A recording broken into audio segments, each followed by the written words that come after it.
Today on the YouTube, we're gonna talk about insulin, foods that raise insulin. Right now, like I said, I'm in a cut, so I'm on a caloric deficit. I'm not really counting my calories. I do have a base. Um, like you can go on NASM, so NASM. I think you can look up NASM calorie calculator, something like that. Go to Google, type that in, and it'll give you um like your numbers, like macros and everything. You punch in your height, your age, and then whatever weight you are now, and then the target weight. So that's what I use for mine. That's kind of just like a base. It'll give you how many calories you burn a day, and then depending on if you want to maintain, lose weight, or gain weight, it'll give you um, how many calories you should be eating. It also lets you do like protein, like how much protein do you want to eat. So you should be eating at least 1 gram of protein, maybe 1.5 grams of protein per body weight.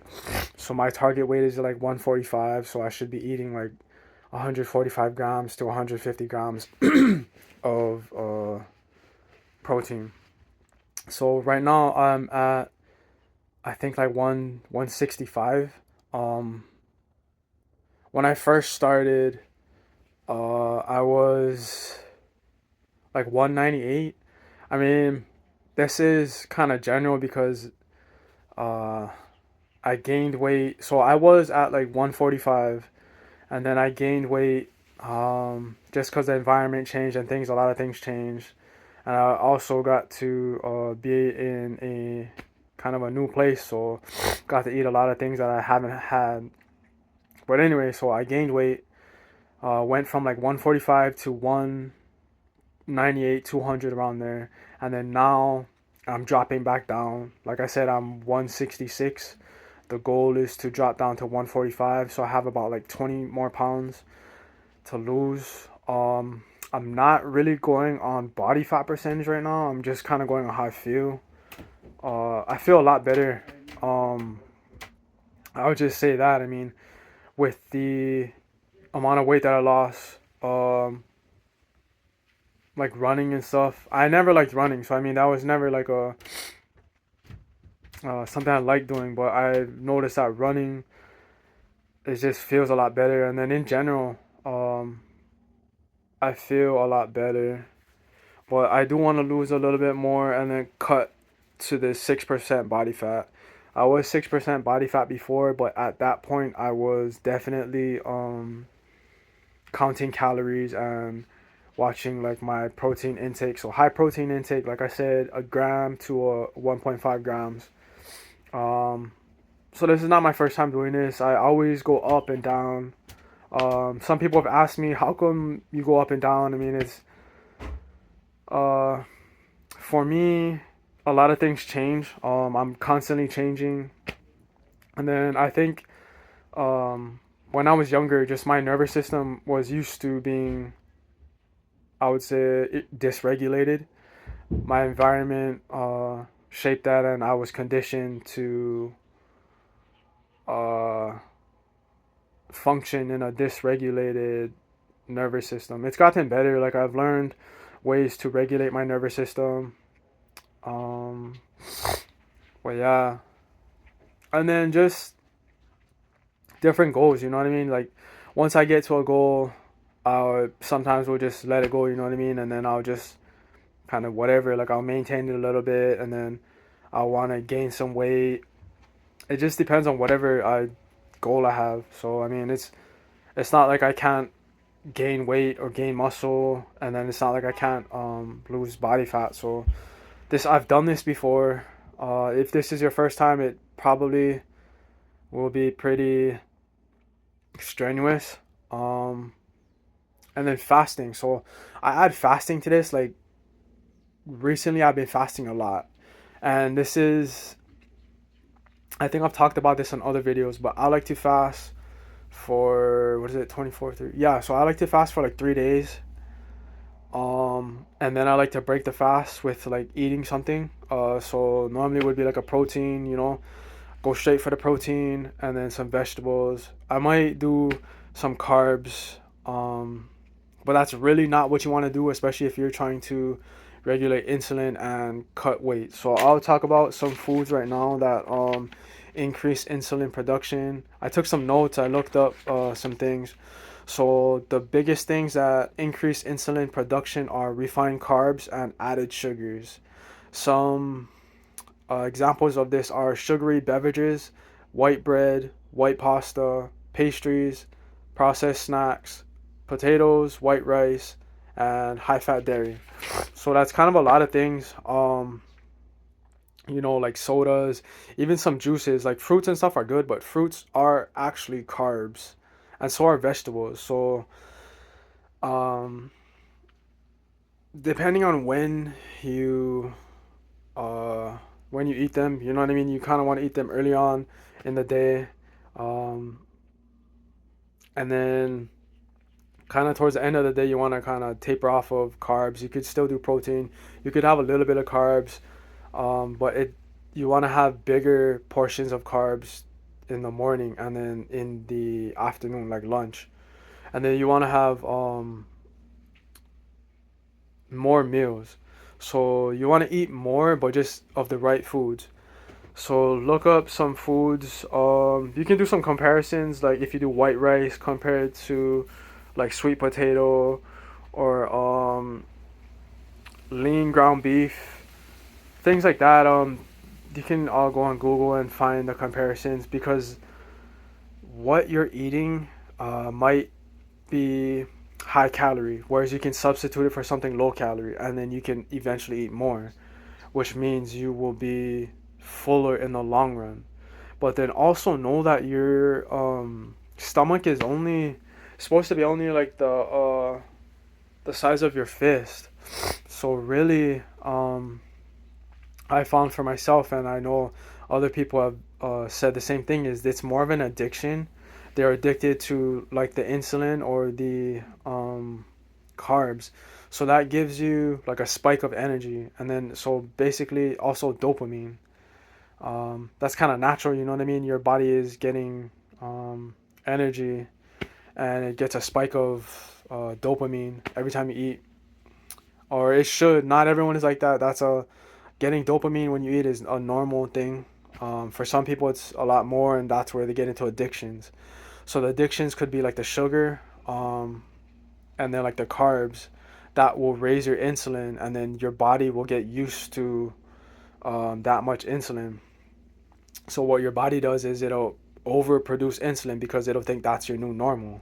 That's where like the nervous system regulation comes in, is because your body gets resistant to the insulin because that is like the baseline now.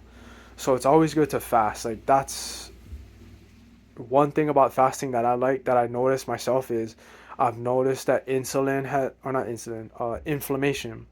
I've noticed that inflammation has gone down of my general digestive system, and I feel a lot better.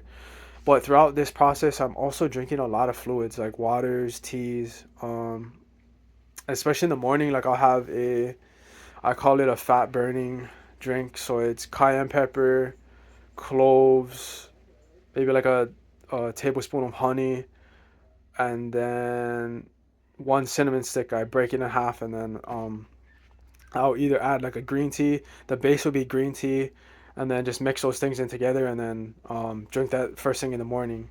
So what that does is it kind of raises your metabolism, and it also, like, temperature wise, cayenne pepper is good for testosterone, boosting testosterone, and also fat burning, and so is cinnamon.